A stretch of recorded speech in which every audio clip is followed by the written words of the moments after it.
ಎಲ್ರಿಗೂ ನಮಸ್ಕಾರ. ಸೊ ನಾವು ನಮ್ಮ ಈ ಕ್ಲಾಸಲ್ಲಿ ನಾವು ಮ್ಯಾಪ್ ರೆಡ್ಯೂಸ್ ಜಾಬ್ ಎಕ್ಸಿಕ್ಯೂಷನ್ನ ಸ್ಟಾರ್ಟ್ ಮಾಡೋದು. ಸೊ ಮೊದಲನೇದಾಗಿ ನಾವು ಮ್ಯಾಪ್ ಓನ್ಲಿ ಜಾಬ್ಸ್‌ನ ಫಸ್ಟು ಎಕ್ಸಿಕ್ಯೂಟ್ ಮಾಡೋದು. ಸೊ ಅದಕ್ಕಿಂತ ಮುಂಚೆ ನಾವು ಒಂದು ಸ್ಯಾಂಪಲ್ ಫೈಲ್ ಇದೇ ಸ್ಯಾಂಪಲ್ ಫೈಲ್‌ನ ಕ್ರಿಯೇಟ್ ಮಾಡ್ಕೊಳ್ಳೋದು. ಸೊ ಯುನಿಕ್ಸಲ್ಲಿ ಹೇಗೆ ಒಂದು ಸ್ಯಾಂಪಲ್ ಫೈಲ್ ಕ್ರಿಯೇಟ್ ಮಾಡ್ಕೊಳ್ಳೋದು. ಸೊ ನೀವು ಈ ಥರ ಒಂದು ಸಿಂಪಲ್ ಆಗಿ ಕ್ಯಾಟ್ ಫೈಲ್ ನೇಮ್ ನೀವು ಈ ಕಂಟೆಂಟ್‌ನ ಮ್ಯಾನ್ಯುಯಲಿನೇ ಪೇಸ್ಟ್ ಮಾಡಿ ರನ್ ಮಾಡಿ ಪ್ರಾಕ್ಟೀಸ್ ಮಾಡಿ. ಬೇಕಾದ್ರೆ ನೀವು ಇಂಟರ್ನೆಟ್ಟಲ್ಲಿ ಮೋರ್ ದ್ಯಾನ್ GB ಇರೋ ಫೈಲ್‌ನ ಕೂಡ ನೀವು ಡೌನ್ಲೋಡ್ ಮಾಡಿ ಅಥವಾ ನಿಮ್ಮ ಹತ್ರ ಲೋಕಲ್ ಫೈಲ್ಸ್ ಇದ್ರೆ ನೀವು ಅದನ್ನು ಕೂಡ ಇಲ್ಲಿ ಅಪ್ಲೋಡ್ ಮಾಡಿ HDFSಗೆ ನೀವು ಎಕ್ಸಿಕ್ಯೂಷನ್ಸ್‌ನ ಚೆಕ್ ಮಾಡ್ಬೋದು. ಸೊ ನಾನು ನಿಮ್ಗೆ ಮುಂಚೆನೇ ಹೇಳಿದ್ದೆ ನಿಮ್ಗೆ ಯಾವ ಡೇಟಾ ಇಲ್ಲಿದ್ರೂ ಇದು ಲೋಕಲ್ ಟು ಎಡಿಜಿನೋಡ್. ಇದು HDFS ಅಲ್ಲಿ ಈ ಫೈಲ್ ಇಲ್ಲ. ಸೊ ನಾವು ಇದನ್ನ HDFSಗೆ ಅಪ್ಲೋಡ್ ಮಾಡಬೇಕು. ಅದಕ್ಕಿಂತ ಮುಂಚೆ ನಾವು ಒಂದು ಡೈರೆಕ್ಟರಿ ಕ್ರಿಯೇಟ್ ಮಾಡ್ಕೊಳ್ಳೋದು. So Hadoop FS -mkdir slash pro degree -p micro degree. ನಾವಿಲ್ಲಿ ಒಂದು micro degree map reduce input ಅನ್ನೋ ಡೈರೆಕ್ಟರಿ ಕ್ರಿಯೇಟ್ ಮಾಡ್ಕೊಂಡಿದ್ದೀನಿ. ನಾನೀಗ ಇದಕ್ಕೆ ನಾನು ಅಪ್ಲೋಡ್ ಮಾಡ್ತೀನಿ. ನಾನು ಕ್ರಿಯೇಟ್ ಮಾಡ್ಕೊಂಡಿರೋ ಫೈಲ್‌ನ. ಸೊ ನೀವು ಕಾಪಿ ಫ್ರಮ್ ಲೋಕಲ್ ಅಥವಾ ಪುಟ್ ಕಮಾಂಡ್ ಯಾವ್ದು ಬೇಕಾದರೂ use. So copy from local ಇಲ್ಲಿ ನನ್ನ file practice wc.txt slash micro degree map reduce slash ಇಲ್ಲಿ ನಮ್ಮ ಫೈಲ್ ಅಪ್ಲೋಡ್ ಆಗಿದೆ. ಸೊ ಈಗ ನಾವು ನಮ್ಮ ಜಾರ್ ಫೈಲ್‌ನಿಂದ ನಾವು ಇದನ್ನ ಇನ್ಪುಟ್ ಆಗಿ ಕನ್ಸಿಡರ್ ಮಾಡಿ. ಅದಕ್ಕಿಂತ ಮುಂಚೆ ನನ್ನ ಜಾರ್ ಫೈಲ್ ಎಲ್ಲಿದೆ? ಇಲ್ಲಿ ನನ್ನೆಲ್ಲೂ ಜಾರ್ ಫೈಲ್ ಇಲ್ಲ. ಸೊ ನಾನು ನಿಮ್ಮ ಮುಂಚಿನ ವಿಡಿಯೋದಲ್ಲಿ ತೋರಿಸಿದ್ದೆ ನಾವು ವಿಂಡೋಸ್ ಅಲ್ಲಿ ಈ ಯುನಿಕ್ಸ್ ಟರ್ಮಿನಲ್ ಇನ್ಸ್ಟಾಲ್ ಮಾಡಿರೋದ್ರಿಂದ ನಾನು ವಿಂಡೋಸ್ ಅಲ್ಲಿ ಯಾವುದೇ ಫೋಲ್ಡರ್ಸ್ ಅಥವಾ ಫೈಲ್ಸ್ ನಾನು ವಿಂಡೋಸ್ ಅಲ್ಲಿ ಇಟ್ಟಿದ್ರೆ ಅದು ಮೋಸ್ಟ್ಲಿ ಈ ಮೌಂಟ್ ಅನ್ನೋ ಫೈಲ್ಸ್ ಅಲ್ಲಿ ಇರುತ್ತೆ. ಸೊ ನಾವೇನ್ ಮಾಡೋದ ನಾವು ಈ ಮೌಂಟ್ ಇಂದ ನಾವು ಈ ನಮ್ಮ ಯುನಿಕ್ಸ್ ಪಾತಿಗೆ ನಾವು ಇದನ್ನ ಕಾಪಿ ಮಾಡ್ಕೊಳ್ಳೋಣ. ನಮ್ಮ ಯುನಿಕ್ಸ್ ಪಾತ್ ಯಾವುದು? ನಮ್ಮ ಯುನಿಕ್ಸ್ ಪಾತ್ ನಮ್ಮ ಯೂಸರಿನ ಪಾತ್. ಸೊ ನಾವು ಬೆಟರ್ ಇಲ್ಲಿಗೆ ಕಾಪಿ ಮಾಡ್ಕೊಳ್ಳೋಣ. ಸೊ ನಾನು ಅದು ನಿಮಗೆ ಕಾಪಿ ಕಮಾಂಡ್ ತೋರಿಸ್ತೀನಿ. ನೀವು ಇಲ್ಲಿ ನೋಡ್ಬೋದು. ಸೊ ನೀವು ಕೂಡ ಡೈರೆಕ್ಟ್ ನಿಮ್ಮಲ್ಲಿ ಇನ್ಸ್ಟಾಲ್ ಮಾಡಾದ್ಮೇಲೆ ಸೊ ನಿಮಗೆ ಈ ಪಾತಲ್ಲೇ ನಿಮಗೆ ನಿಮ್ಮ ಡೇಟಾ ಇರುತ್ತೆ. ಸೊ ಇಲ್ಲಿ ವಿನೋದ್. ಸೊ ನಿಮ್ಮ ಸಿಸ್ಟಮ್ ಯೂಸರ್ಗೆ ನೀವು ನ್ಯಾವಿಗೇಟ್ ಆಗಿ ಮೌಂಟ್ ಈ ಡ್ರೈವ್ ದೆನ್ ನಿಮ್ಮ ಪಾತ್. ಸೊ ನಾನು ಈ ಜಾಗದಿಂದ ನಾನು ಜಾರ್ ಫೈಲ್‌ನ ಕಾಪಿ ಮಾಡ್ತೀನಿ. ಸೊ ಕಾಪಿ ಫ್ರಮ್ ಇಲ್ಲಿಂದ ಲೋಕಲಿಗೆ. ಸೊ ಈಗ ಕಾಪಿ ಆಯಿತು. ಸೊ ಈಗ ನೀವು ls-lrt ಕೊಟ್ರೆ ಸೊ ನಿಮ್ಗೆ ಇಲ್ಲಿ ನಿಮ್ಮ ಜಾರ್ ಫೈಲ್ ಬರುತ್ತೆ. ಇದು ನನ್ನ ಲೋಕಲ್ ಅಲ್ಲಿರೋ ಈಗ ಎಡ್ಜ್ ನೋಡಲ್ಲಿರೋ ಜಾರ್ ಫೈಲ್. ಸೊ ಹಾಗಾದ್ರೆ ನೀವು ಪ್ರೊಡಕ್ಷನ್ ಅಲ್ಲಿ ಹೇಗೆ ಇದನ್ನ ಮಾಡ್ತೀರಾ? ಸೊ ಪ್ರೊಡಕ್ಷನ್ ಅಲ್ಲಿ ಜೆನ್ಕಿನ್ಸ್ ಕೆಲವು CI/CD ಅಂತ ಕರಿತೀವಿ ನಾವು, ಅಂದ್ರೆ continuous integration and continuous deployment ಅಂತ. ಸೊ ಕೆಲವು ಅದರದೇ ಆದ ಟೂಲ್ ಇರುತ್ತೆ. ಸೊ ನೀವು ಅದನ್ನ ನಾವು ಡೆಪ್ಲಾಯ್ಮೆಂಟ್ ಅಂತ ಕರಿತೀವಿ. ಅಂದ್ರೆ ಪ್ರೊಡಕ್ಷನ್‌ಗೆ ಡೇಟಾ ಕೋಡ್‌ನ ಹಾಕೋದನ್ನ ನಾವು ಡೆಪ್ಲಾಯ್ಮೆಂಟ್ ಅಂತ ಕರಿತೀವಿ. ಸೊ ಆ ಡೆಪ್ಲಾಯ್ಮೆಂಟ್ ಮಾಡಬೇಕಾದ್ರೆ ಜೆನ್ಕಿನ್ ಟೂಲ್ಸ್ ಅಲ್ಲಿ ನೀವು ಕಾನ್ಫಿಗರ್ ಮಾಡಿರ್ತೀರಾ. ಅಂದ್ರೆ ಆಟೋಮೆಟಿಕ್ ಆಗಿ ಕಂಪೈಲ್ ಆಗಿ ಜಾರ್ ಬಿಲ್ಡ್ ಆಗಿ ಆ ಜಾರು ನೀವು ಸ್ಪೆಸಿಫೈ ಮಾಡಿರೋ ಪ್ರೊಡಕ್ಷನ್ ಪಾತ್ ಎಡ್ಜ್ ನೋಡಿಗೆ ಕಾಪಿ ಆಗುತ್ತೆ. ಸೊ ಆ ತರ ನಾವು ಜೆನ್ಕಿನ್ಸ್ ಅಲ್ಲಿ ಕೋಡ್‌ನ ಬರಿತೀವಿ. ಸೊ ನೀವು ಪ್ರೊಡಕ್ಷನ್ ಅಲ್ಲಿ ಆ ತರ ಮಾಡಿ. ಸೊ ಇಲ್ಲಿ ನಾವು ಮ್ಯಾನ್ಯುಯಲ್ ಆಗಿ ಒಂದ್ ಜಾಗದಿಂದ ಇನ್ನೊಂದು ಜಾಗಕ್ಕೆ ನಾವು ಜಸ್ಟ್ ಕಾಪಿ ಮಾಡ್ತೀವಿ. ಸೊ ಈಗ ಜಾರ್ ಫೈಲ್ ಕಾಪಿ ಆಗಿದೆ. ಸೊ ಹಡೂಪ್ ಅಲ್ಲಿ ನಾವು ಜಾರ್‌ನ ಹೇಗೆ ರನ್ ಮಾಡೋದು? ಸೊ HDFSಗೆ ಹೇಗೆ ಕನೆಕ್ಟ್ ಆಗ್ತೀವಿ? ಹಡೂಪ್ FS ಇಂದ ಕನೆಕ್ಟ್ ಆಗ್ತೀವಿ. ಅದೇ ತರ ಸೊ ನಾವು ಜಾರ್ ಫೈಲ್ ರನ್ ಮಾಡಬೇಕು ಅಂದ್ರೆ ಹಡೂಪ್ ಜಾರ್ ಅಂತ ನಾವು ಟೈಪ್ ಮಾಡಬೇಕು ಎಡ್ಜ್ ನೋಡಲ್ಲಿ. ಸೊ ಹಡೂಪ್ ಜಾರ್ ಮತ್ತೆ ನಿಮ್ಮ ಜಾರ್ ಫೈಲ್ ನೇಮ್. ಸೊ ಈ ಜಾರ್ ಫೈಲಿಗೆ ಎಷ್ಟು ಇನ್ಪುಟ್ಸ್ ಇದೆ? ಸೊ ನಿಮ್ಮ ಕೋಡ್ ನೋಡಿ ನೀವು. ಸೊ ಈ ಜಾರ್ ಫೈಲಿಗೆ ಎಷ್ಟು ಇನ್ಪುಟ್ಸ್ ಡಿಕ್ಲೇರ್ ಮಾಡಿದೀವಿ? 1 ಇನ್ಪುಟ್.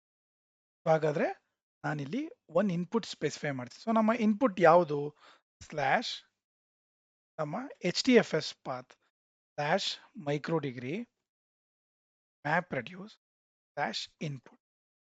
ಸೊ ನೀವು ಡೈರೆಕ್ಟ್ ಆಗಿ wc_practice.txt ಅಂತ ಫೈಲ್ ನೇಮೇ ಕೊಡ್ಬೋದು, ಅಥವಾ ನೀವು ಡೈರೆಕ್ಟ್ನೇ ಇನ್ಪುಟ್ ಆಗಿ ಕೊಡ್ಬೋದು. ಸೊ ಅವಾಗ ಏನಾಗುತ್ತೆ, ಡೈರೆಕ್ಟರಿ ಕೊಟ್ರೆ ಎಲ್ಲಾ files under input directory consider ಆಗುತ್ತೆ. ಸೊ ಇದು ನಿಮ್ಮ ಮೊದಲನೇ ಇನ್ಪುಟ್ ಪಾತ್. ಸ್ಪೇಸ್ ಕೊಡಿ. ಸೊ ನಿಮ್ಮ ನೆಕ್ಸ್ಟ್ ಇನ್ಪುಟ್ ಏನು? 0 and 1 ಫಸ್ಟ್ ಇಂಡೆಕ್ಸ್ ನಿಮ್ಮ ಔಟ್ಪುಟ್ ಪಾತ್. ಸೊ ನೀವು ಈಗ ಯಾವ ಎಚ್ ಟಿ ಎಫ್ ಎಸ್ ಡೈರೆಕ್ಟ್ರಿಯಲ್ಲಿ ಔಟ್ಪುಟ್ ಬರಿಬೇಕು ಅಂತ ನೀವು ಡಿಕ್ಲೇರ್ ಮಾಡಬೇಕು. ಸೊ ನಾವು ಸೇಮ್ ಪಾತ್ನೆ slash micro degree map reduce slash output ಅಂತ ನಾವು ಇನ್ನೊಂದು ಡೈರೆಕ್ಟ್ರಿ ಕೊಡೋದು. ಇಲ್ಲ ಒಂದು ಯಾವಾಗಲೂ ಕನ್ಸಿಡರ್ ಮಾಡಿ, ಈ ಡೈರೆಕ್ಟ್ರಿ ಮುಂಚೆ ಅವೈಲೇಬಲ್ ಇರಬಾರದು. ಆಲ್ರೆಡಿ ಡೈರೆಕ್ಟ್ರಿ ಅವೈಲೇಬಲ್ ಇದ್ರೆ ಮ್ಯಾಪ್ರೆಡ್ಯೂಸ್ ಕೋಡ್ ಎರರ್ ಬರುತ್ತೆ, ಡೈರೆಕ್ಟ್ರಿ ಆಲ್ರೆಡಿ ಎಕ್ಸಿಸ್ಟ್ ಅಂತ. ಸೊ ನೀವು ನಾನ್ ಎಕ್ಸಿಸ್ಟಿಂಗ್ ಡೈರೆಕ್ಟ್ರಿನೇ ಔಟ್ಪುಟ್ ಪಾತ್ ಆಗಿ ಕೊಡಬೇಕು. ಸೊ ಈಗ ನಾವು ಮ್ಯಾಪ್ರೆಡ್ಯೂಸ್ ಕೋಡ್ನ ನಾವು ರನ್ ಮಾಡ್ತೀವಿ. ಸೊ ಈಗ ನೀವು ರನ್ ಮಾಡಿದ್ರೆ ನಿಮಗೆ ಮ್ಯಾಪ್ರೆಡ್ಯೂಸ್ ಕೋಡ್ ರನ್ ಆಗಲಿಕ್ಕೆ ಸ್ಟಾರ್ಟ್ ಆಗುತ್ತೆ. ಸೊ ಈ ತರ ರನ್ ಆಗ್ತಿದ್ದಂಗೆ ಇದು client. So client request name ನೋಡಿಗೆ ಹೋಗುತ್ತೆ. ಸೊ ನೇಮ್ ನೋಡು ಈ ಫೈಲ್ನ ಅಬ್ಸರ್ವ್ ಮಾಡಿ ಯಾವ ಡೇಟಾ ನೋಡಲ್ ಇದೆ ಅಂತ ಅದು ಅಕ್ಲಾಯ್ಮೆಂಟ್ ವಾಪಸ್ ಕಳಿಸುತ್ತೆ. ಸೊ ಅಲ್ಲಿಂದ ಜಾಬ್ ಟ್ರ್ಯಾಕರಿಗೆ ಇನ್ಫಾರ್ಮೇಶನ್ ಹೋಗುತ್ತೆ. ಸೊ ಜಾಬ್ ಟ್ರ್ಯಾಕರ್ ಹೋಗ್ತಿದ್ದಂಗೆ ಜಾಬ್ ಟ್ರ್ಯಾಕರು ಫ್ರೀ ಇರೋ ಟಾಸ್ಕ್ ಟ್ರ್ಯಾಕರ್ಸ್ ಅಲ್ಲಿ ಈ ಜಾಬ್ ಐ ಡಿ ಕ್ರಿಯೇಟ್ ಮಾಡಿ ಜಾಬ್ನ ಸ್ಟಾರ್ಟ್ ಮಾಡುತ್ತೆ. ಸೊ ಜಾಬ್ ಸ್ಟಾರ್ಟ್ ಆದ ತಕ್ಷಣ ಏನಾಗುತ್ತೆ, ಬೇಗ ನೀವು ಈ ಆರ್ಕಿಟೆಕ್ಚರ್ ಅರ್ಥ ಮಾಡ್ಕೊಳ್ಳಿ. So number of inputs plus decide ಆಗಿ ರೆಕಾರ್ಡ್ ರೀಡರ್ ಮ್ಯಾಪರ್ ಟ್ರಿಗರ್ ಆಗಲಿಕ್ಕೆ ಸ್ಟಾರ್ಟ್ ಆಗುತ್ತೆ. ಸೊ ಇಲ್ಲಿ ಈಗ ಸ್ಟಾರ್ಟ್ ಆಗ್ತಿದೆ. ಸೊ ಈಗ at a time job I D create ಆದ ತಕ್ಷಣ ಇದೇನಾಗುತ್ತೆ, ಯಾನ್ ರಿಸೋರ್ಸ್ ಮ್ಯಾನೇಜರಿಗೆ ರಿಕ್ವೆಸ್ಟ್ ಹೋಗುತ್ತೆ ರಿಸೋರ್ಸ್ನ ಅಲೋಕೇಟ್ ಮಾಡೋದಕ್ಕೆ. ಸೊ ಅಲ್ಲಿ ಕಂಟೈನರ್ಸ್, ನೋಡ್ ಮ್ಯಾನೇಜರ್ಸ್, ಸೊ ಅವೆಲ್ಲ ಪಿಕ್ಚರಿಗೆ ಬರುತ್ತೆ. ಸೊ ಕಂಟೈನರ್ ಅಲ್ಲಿ ಒಂದು ಅಪ್ಲಿಕೇಶನ್ ಮಾಸ್ಟರ್ ಕ್ರಿಯೇಟ್ ಆಗುತ್ತೆ. ಸೊ ಆ ಅಪ್ಲಿಕೇಶನ್ ಮಾಸ್ಟರ್ ಅಲ್ಲಿ ಒಂದು ಜಾಬ್ ರನ್ ಆಗಲಿಕ್ಕೆ ಸ್ಟಾರ್ಟ್ ಆಗುತ್ತೆ. ನೀವು ಇಲ್ಲಿ ನೋಡ್ಬೋದು, ಸೊ ಜಾಬ್ ಸ್ಟಾರ್ಟ್ ಆಯಿತು. ಈಗ ನಾನು ಈ ಕೋಡ್ನ ರನ್ ಮಾಡ್ತಿರೋದು ಮ್ಯಾಪ್ ಓನ್ಲಿ ಜಾಬ್ ಆಗಿರೋದ್ರಿಂದ ನಿಮಗೆ ಯಾವುದೇ ರೆಡ್ಯೂಸರ್ ರನ್ ಆಗ್ತಿಲ್ಲ. ಸೊ ಇಲ್ಲಿ ನೋಡಿ, ನನ್ನ ಫೈಲ್ ತುಂಬಾ ಚಿಕ್ಕದಾಗಿರೋದ್ರಿಂದ ಕೇವಲ ಒಂದೇ ಒಂದು ಮ್ಯಾಪರ್ ಲಾಂಚ್ ಆಗಿದೆ ಮತ್ತು ಅದು ಕಂಪ್ಲೀಟ್ ಆಗಿದೆ. ಸೊ ನಿಮ್ಗೆ ಕಂಪ್ಲೀಟ್ ಆದ ತಕ್ಷಣ ನೀವು ಇಲ್ಲಿ ನೋಡ್ಬೋದು, ನೀವು number of launch map task is 1. So ಅದರ ಅರ್ಥ ಏನು, ನಂದು ಇನ್ಪುಟ್ ಸ್ಪ್ಲಿಟ್ ಒಂದೇ ಇದೆ. ಸೊ ಎಷ್ಟು ಇನ್ಪುಟ್ ರೆಕಾರ್ಡ್ ಮ್ಯಾಪರಿಗೆ ಹೋಯ್ತು, 5. ಸೊ ಹಾಗಾದ್ರೆ ನನ್ನ ಪ್ರೋಗ್ರಾಮ್ 5 ಟೈಮ್ಸ್ ರನ್ ಆಗಿದೆ. ಎಷ್ಟು ಕೀ ವ್ಯಾಲ್ಯೂ ಪೇರ್ ಔಟ್ಪುಟ್ ಆಗಿ ಬಂದಿದೆ ಮ್ಯಾಪರ್ ಇಂದ, ಸೊ 23. ಯಾಕೆಂದ್ರೆ ನಾನು ಲೈನ್ಸ್ ನ ವರ್ಡ್ಸ್ ಆಗಿ ಬ್ರೇಕ್ ಮಾಡ್ತಿದ್ದೀನಿ. ಸೊ ಅದಕ್ಕೆ ನನಗೆ 23 ಕೀ ವ್ಯಾಲ್ಯೂ ಪೇರ್ಸ್ ಔಟ್ಪುಟ್ ಆಗಿ ಬಂದಿದೆ. ಸೊ ಮತ್ತೆ ನೀವು ಇಲ್ಲಿ ರೆಡ್ಯೂಸರ್ಸ್ ನ ವೇರಿಯೇಬಲ್ಸ್ ನ ಅಬ್ಸರ್ವ್ ಮಾಡಿದ್ರೆ ಇಲ್ಲಿ ಯಾವುದೇ ರೆಡ್ಯೂಸರ್ಸ್ ಇರಲ್ಲ. ಸೊ ನಾವು ಇದಕ್ಕೆ ಮ್ಯಾಪ್ ಓನ್ಲಿ ಜಾಬ್ ಅಂತ ಕರಿತೀವಿ. ಸೊ ನಾವು ಈಗ ಔಟ್ಪುಟ್ ಹೇಗೆ ಕ್ರಿಯೇಟ್ ಆಗಿದೆ ಅಂತ ನಾವು ಇಲ್ಲಿ ಅಬ್ಸರ್ವ್ ಮಾಡೋದು. So Hadoop F S minus L S. So ಮತ್ತೆ ಅದೇ ನಾವು ಡೈರೆಕ್ಟ್ರಿಗೆ ನೇವಿಗೇಟ್ ಆಗೋದ. So micro degree map reduce slash output. So ನೀವು ಎಲ್ ಎಸ್ ಮಾಡಿದ್ರೆ ನಿಮ್ಗೆ ಇಲ್ಲಿ 2 ಫೈಲ್ ಕ್ರಿಯೇಟ್ ಆಗಿರುತ್ತೆ. ಸೊ ಒಂದು ಫೈಲು ಅಂಡರ್ಸ್ಕೋರ್ ಸಕ್ಸಸ್ ಅನ್ನೋ 0 ಬೈಟ್ ಫೈಲ್ ಕ್ರಿಯೇಟ್ ಆಗಿರುತ್ತೆ. ಸೊ ಇದ್ರ ಅರ್ಥ ಏನು, ನಿಮ್ಮ ಪ್ರೋಗ್ರಾಮ್ ಸಕ್ಸಸ್ಫುಲ್ ಎಕ್ಸಿಕ್ಯೂಟ್ ಆದಮೇಲೆ ನಿಮಗೆ ಒಂದು 0 ಬೈಟ್ ಫೈಲ್ ಕ್ರಿಯೇಟ್ ಆಗುತ್ತೆ. ಇದು ನಿಮಗೆ ಕನ್ಫರ್ಮೇಷನ್ಗೋಸ್ಕರ ಕ್ರಿಯೇಟ್ ಆಗುವಂಥ ಫೈಲ್. ಸೊ ಇನ್ನೊಂದು ಫೈಲ್ ಏನು ಕ್ರಿಯೇಟ್ ಆಗುತ್ತೆ, ಅದು ನಿಮ್ಮ ಡೇಟಾ ಫೈಲ್, ಫೈನಲ್ ಔಟ್ಪುಟ್. ಯಾವಾಗಲೂ ಹಡೂಪಲ್ಲಿ ಯಾವುದೇ ಔಟ್ಪುಟ್ ಫೈಲ್ಸ್ ಕ್ರಿಯೇಟ್ ಆದ್ರೂ, ಸ್ಪಾರ್ಕ್ ಆಗಲಿ, ಹೈವಿಂದ ಆಗಲಿ ಅಥವಾ ಮ್ಯಾಪ್ರೆಡ್ಯೂಸಿಂದ ಆಗಲಿ, ಆ ಫೈಲ್ ನೇಮ್ ಯಾವಾಗಲೂ ಪಾರ್ಟ್ ಅನ್ನೋದಿಂದನೇ ಸ್ಟಾರ್ಟ್ ಆಗುತ್ತೆ. ಸೊ ಅದಕ್ಕೆ ಹಡೂಪ್ ಔಟ್ಪುಟ್ ಫೈಲ್ಸ್ನ ಎಲ್ಲರೂ ಪಾರ್ಟ್ ಫೈಲ್ಸ್ ಅಂತ ಕರೀತಾರೆ. ಸೊ ಇಲ್ಲಿ ಪಾರ್ಟ್ ಫೈಲ್ ಕ್ರಿಯೇಟ್ ಆಗಿದೆ. ಸೊ ನಾವು ಏನು ಮಾಡೋದ, ಇಲ್ಲಿ ನಾವು ಇದ್ರ ಇದು ತುಂಬಾ ಸಣ್ಣ ಫೈಲ್ ಆಗಿರೋದ್ರಿಂದ ನಾವು ಡೈರೆಕ್ಟ್ ಆಗಿ ಕ್ಯಾಟ್ ಕಮ್ಯಾಂಡ್ ರನ್ ಮಾಡೋದು. ನೀವು ಇಲ್ಲಿ ಅಬ್ಸರ್ವ್ ಮಾಡ್ಬೋದು ನೋಡಿ, ನಿಮ್ಮ ಲೈನು ಇಂಡಿವಿಜುವಲ್ ಲೈನು ಕೀ ಮತ್ತೆ ವ್ಯಾಲ್ಯೂ ಪೇರ್ ಆಗಿ ಬ್ರೇಕ್ ಆಗಿದೆ. ಸೊ ನಮ್ಮ ಲಾಜಿಕ್ ಪ್ರಕಾರ word is A key and 1 is A value. So ನಾವಿಲ್ಲಿ ಹೇಗೆ ಡಿಸೈನ್ ಮಾಡಿದ್ವಿ ವರ್ಡ್ ಕೀ ಮ್ಯಾಪರ್ ಔಟ್ಪುಟ್, ಅದೇ ತರ ನಮ್ಗೆ ಇಲ್ಲಿ ಬ್ರೇಕ್ ಆಗಿದೆ. ಮತ್ತೆ ನೀವು ಇಲ್ಲಿ ಅಬ್ಸರ್ವ್ ಮಾಡ್ಬೋದು, ಇಲ್ಲಿ ಯಾವುದೇ ಸಾರ್ಟಿಂಗ್ ಅಪ್ಲೈ ಆಗಿಲ್ಲ. ಸೊ ನೋಡಿ, ದಿಸ್ ಆದ್ಮೇಲೆ ಈಸ್ ಬಂದಿದೆ, ಇಲ್ಲಿ ಯಾವುದೇ ಸಾರ್ಟಿಂಗ್ ಅಪ್ಲೈ ಆಗಿಲ್ಲ, ಮರ್ಜಿಂಗ್ ಅಪ್ಲೈ ಆಗಿಲ್ಲ. ಸೊ ಅದರ ಅರ್ಥ ಏನು, ನಾವು ಮ್ಯಾಪ್ ಓನ್ಲಿ ಜಾಬ್ ಮಾಡಿರೋದ್ರಿಂದ ಇಲ್ಲಿಗೆ ಜಾಬ್ ಸ್ಟಾಪ್ ಆಗುತ್ತೆ ಕರೆಕ್ಟ್ ಆಗಿ. ಸೊ ಇದಕ್ಕೆ ನಾವು ಮ್ಯಾಪ್ ಓನ್ಲಿ ಜಾಬ್ ಕರಿತೀವಿ.